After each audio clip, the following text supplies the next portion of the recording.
Himachal Pradesh NGO federation के प्रदेशाध्यक्ष NR Thakur ने कहा कि सरकार ने पिछले 4 वर्षों से 90% से अधिक कर्मचारियों का प्रतिनिधित्व करने वाले संगठन को नजरअंदाज करके जो छोटे समूह को मान्यता दी है, उससे सरकार ने लाखों कर्मचारियों को आहत किया है। एनआर ठाकुर ने कहा कि बहुमत को नजरअंदाज करना सरकार को भारी पड़ेगा।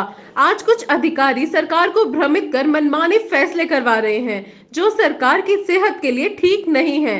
उन्होंने कहा कि यदि इस फैसले को तुरंत बदला नहीं गया तो यह आग में घी डालने का काम करेगा।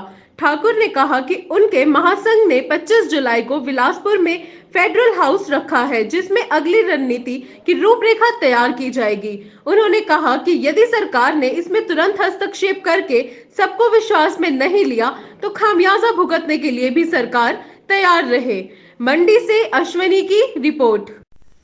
मेरा प्रदेश के माननीय मुख्यमंत्री से आग्रह है कि ये जो मान्यता एक गुट विशेष को, एक धड़े विशेष को दी है, ये ठीक नहीं है। 4 साल से कर्मचारी एकता के प्रयास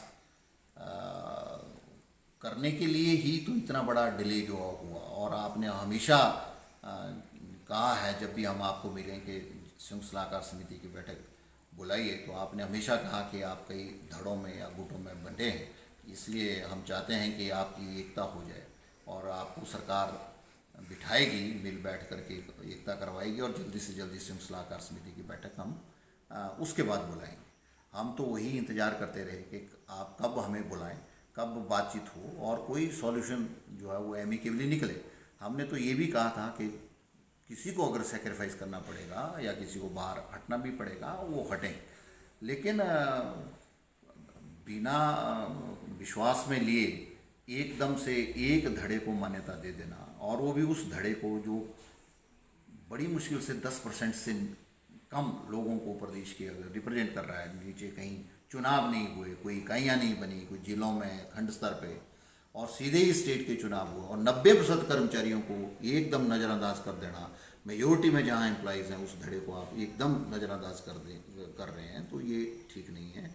अगर ऐसा ही करना था तो फिर तो 4 साल पहले ही किसी व्यक्ति विशेष को जो है वो मान्यता दे करके आप जो है वो बुला लेते और वो बैठक कर लेते। तो हमें माननीय मुख्यमंत्री से पूरी उम्मीद है कि वो जल्दी हस्तक्षेप करके कोशिश करेंगे कि सारे जो ये धड़ेबंदी ख़त्म हो, क्योंकि धड़ेबंदी हम चाहते ही हैं कि ख़त्म होनी चाहिए, क्योंकि जब तक हम एकता के सूत्र में नहीं बनते सारे कर्मचारी, तो कर्मचारियों की डिमांडें अनअटेंडेड रह जाएंगी।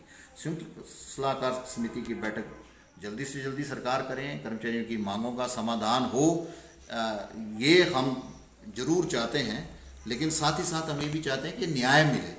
कहीं ऐसा ना हो कि चीज़ें जो हैं वो इग्नोर हों और उसका खमियाजा जो है कल को कर्मचारियों को भी भुगतना पड़े और सरकार को भी भुगतना पड़े। तो 25 जुलाई को हमने फेडरल हाउस बिलासपुर में रखा है, उसमें निर्णय लेंगे कि आगे हमारा लाइन ऑफ एक्शन क्या रहेगा, क्योंकि ये जो निर्णय पिछले कल हुआ है बड़े हैरान कर देने वाला निर्णय, और इस निर्णय की कभी उम्मीद थी नहीं कि ऐसा भी हो सकता है कि मान्यता जो है वो बिना सोचे समझे किसी एक धड़े को जो मिल जाएगी। हमें तो उम्मीद थी कि सबको बिठा करके सॉल्यूशन निकलेगा। बाकी मैंने तो 31 जुलाई को रिटायर होना ही था और हो ही रहा हूँ, तो मैं तो मुझे अगर मान लो व्यक्ति विशेष को अगर ये ऐसा पत्र निकलता भी तो मैं तो वाइज तो उसको वापस कर देता, आग्रह करके कि मुझे नहीं बल्कि मेरे किसी और साथी को आप मान्यता दो। हो सकता है उसमें यही लोग होते, पर अच्छा होता कि हम मिल बैठ करके ये फैसला लेते।